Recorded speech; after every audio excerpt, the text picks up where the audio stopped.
apakah mutlak orang yang mati tenggelam itu dihitung syahid walaupun tadinya buruk akhlaknya? Manusia tidak ada yang sempurna. Sekarang saya pernah kasih contoh begini ikhwah. Ada orang pulang dari bar, muslim, mabuk, tabrakan mati. Pertanyaannya, saya pernah tanya kepada jemaah saya, apakah orang ini mati syahid? Muslim, keluar dari bar, mabuk, tabrakan, apakah dia mati syahid? Jangan ragu jawab, mati syahid.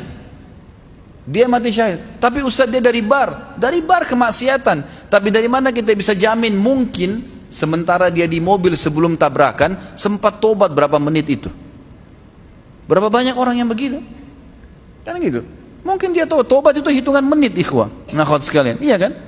Misal, ya Allah, kenapa tadi saya lakukan? Kenapa? Dia mungkin nangis terus tabrakan mati. Karena banyak orang yang mabuk setiap malam. Berapa banyak di Jakarta yang mabuk setiap malam tidak tabrakan tuh? Pulang tidur nggak apa-apa. Iya kan? Dari sekian banyak yang mabuk, berapa orang yang tabrakan? 1-2 orang. Memang jelas tuntunan syariat kita orang yang tabrakan mati syahid. Tetapi kata para ulama dipertemukan juga dengan keadaan hal-hal yang memang dalam agama bisa menolak syahadah itu. Seperti misalnya orang dalam keadaan kafir, orang itu munafik, lain. Tapi kalau cuma ahli maksiat, kan gitu, atau akhlaknya buruk, apalagi akhlak buruk ini dinilai secara individual. Misal saya secara pribadi karena nggak suka, dia kadang-kadang nggak tegur saya anggap akhlaknya buruk, lalu kemudian dia mati tabrakan misalnya, atau tenggelam, lalu saya bilang dia tidak syahid karena akhlaknya buruk. Nggak bisa, tolok ukurnya dari mana? Anda yang menilai pribadi. Mungkin saja itu dia tidak tegur, mungkin dia lihat ada maslahat. Mungkin saya pernah, waktu kemarin baru bimbing umroh ini, saya balik, ada satu jemaah saya berpapasan dengan saya, subhanallah. Saya kalau tidak salam dia nggak tahu.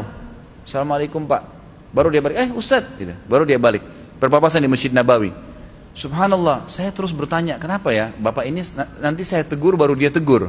Ada apa sebenarnya? Dia duduk dengan saya pada saat lagi makan di restoran di hotel di Madinah. Kemudian saya sempat ngobrol-ngobrol tentang masalah operasi lasik. Saya kan pernah pakai kacamata dulu, kemudian saya operasi di Malaysia, alhamdulillah berhasil, gitu kan. Kemudian saya bicara, dia pakai kacamata orangnya. Setelah bicara masalah lasik, dia bilang akhirnya, Ustaz, saya ini kalau dari jarak dekat, apalagi kalau jauh nggak ngelihat orang. Coba bayangkan ya, jadi dia bukan tidak mau tegur, kita nggak boleh langsung suudzon dengan orang. Ternyata dia nggak lihat, dan saya memang tetap cuma bertanya, kenapa orang ini ya? Tapi tetap saya ramah, saya nggak ada masalah. Sampai Allah akhirnya berikan gambaran kepada saya, ternyata memang dia tidak lihat. Dia bilang, itu waktu Ustaz tegur saya di masjid. Kalau Ustaz nggak tegur, saya nggak dengar suaranya, saya nggak lihat. Padahal kalau kita lihat seperti orangnya normal gitu kan. Jadi subhanallah, dari mana tolok ukur buruk atau tidaknya orang ini? Kalau cuma dari kita pribadi dan hanya karena ada masalah individual itu tidak bisa jadi patokan, gitu kan? Kita lihat global perilaku orang itu. Global perilaku orang itu.